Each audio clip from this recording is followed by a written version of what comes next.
নামাজ পড়ার পরে আমরা এখন বেরিয়ে একটু হাঁটতাছি, খুবই ভালো লাগতেছে, বৃষ্টি আছে। আর সব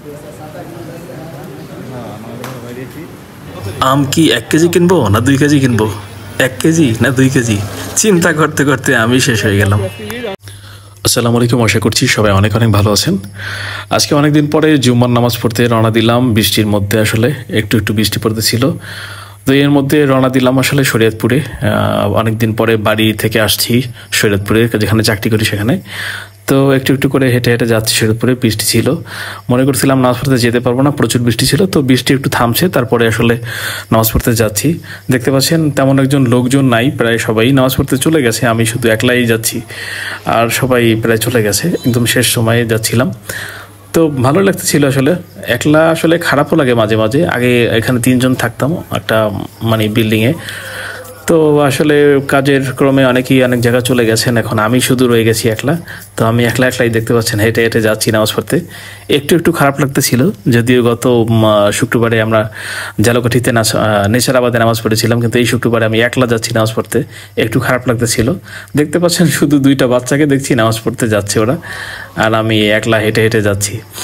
যাই হোক, আসলে নামাজ পড়তে যেতে শুক্রবারে ভালোই লাগে, সাথে লোকজন থাকলে সবচেয়ে ভালো হয় আসলে।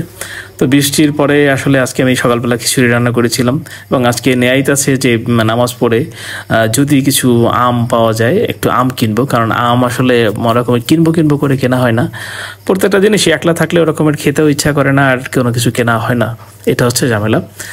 তো শুক্রবার দেখতে পাচ্ছেন মসজিদের সামনে একদম চলে আসছি। মসজিদের নামাজ পড়ছি, নামাজ পড়ে বের হয়ে দেখেন যে কী পরিমাণ বৃষ্টি আবার হয়েছে। প্রচুর বৃষ্টিটা আপনাদের আসলে দেখাতে পারি নাই, বৃষ্টি ভিডিও করতে পারিনি। নামাজ পড়ছি তখন বৃষ্টি ছিল।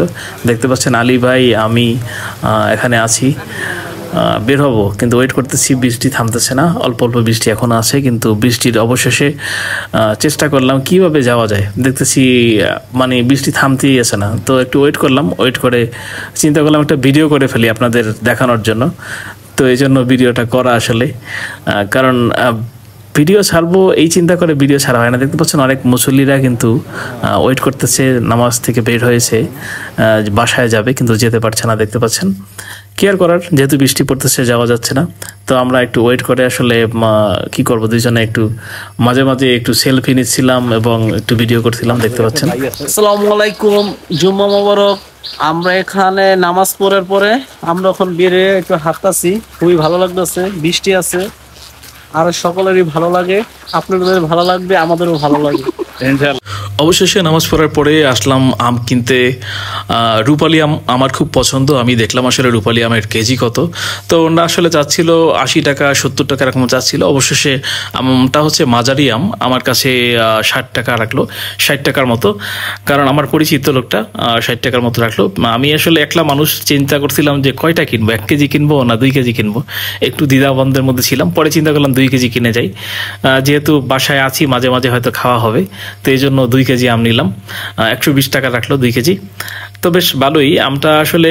তখন বুঝছি কেমন মিষ্টি হয় না হয়, একটু সন্দেহ লাগছিল, কিন্তু পরবর্তীতে বাসায় আসার পর দেখলাম একটা আম শুধু পচা ছিল, মুখের দিক দিয়ে, এবং আমটা খুব মিষ্টি লেগেছে, খুব ভালো লেগেছে। জানি না ভিডিওটা আপনাদের কেমন লেগেছে, অবশ্যই কমেন্টে জানাবেন। ভালো লাগলে অবশ্যই শেয়ার করে